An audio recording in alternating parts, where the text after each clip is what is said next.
Jangan-jangan yang menghancurkan hidupmu adalah dirimu sendiri. Kisah inspiratif Kong Guru, bayangan yang disangkanya harimau. Di sebuah kota kecil, hiduplah seorang lelaki bernama Rafka.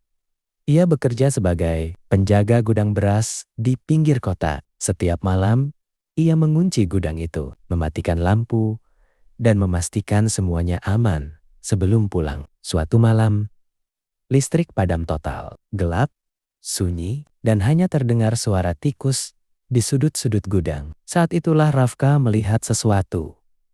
Bayangan besar bergerak di dinding, bentuknya seperti hewan besar dengan rahang terbuka. Jantungnya berdebar, keringat dingin turun, kakinya gemetar. Dalam pikirannya, hanya ada satu kemungkinan. Harimau masuk ke gudang. Ia mundur perlahan.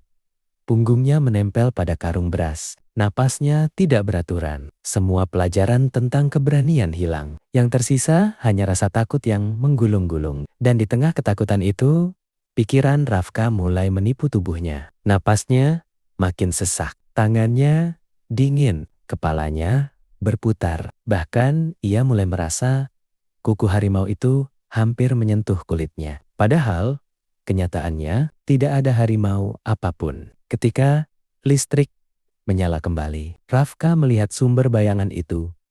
Sebuah sapu panjang yang tergantung, bergerak tertiup angin dari celah dinding. Tidak lebih, tidak kurang. Hanya bayangan, hanya persepsi, hanya pikiran yang berlebihan. Rafka terduduk, menutupi wajahnya dengan tangan. Ia merasa bodoh tapi juga tercerahkan, karena ia baru menyadari sesuatu. Tubuh manusia bisa merasakan ancaman yang tidak pernah ada. Pikiran bisa menciptakan luka yang tidak pernah terjadi. Dan ketakutan bisa mengalahkan kita, bahkan tanpa menyentuh kita. Sejak malam itu, Rafka mengubah caranya melihat hidup. Ia mulai bertanya pada dirinya sendiri setiap menghadapi masalah. Apakah ini benar-benar harimau atau hanya bayangannya? Ia mulai membedakan antara kenyataan dan persepsi, antara fakta dan ketakutan, antara bahaya nyata dan bayangan yang dibesarkan oleh pikiran. Dan perlahan-lahan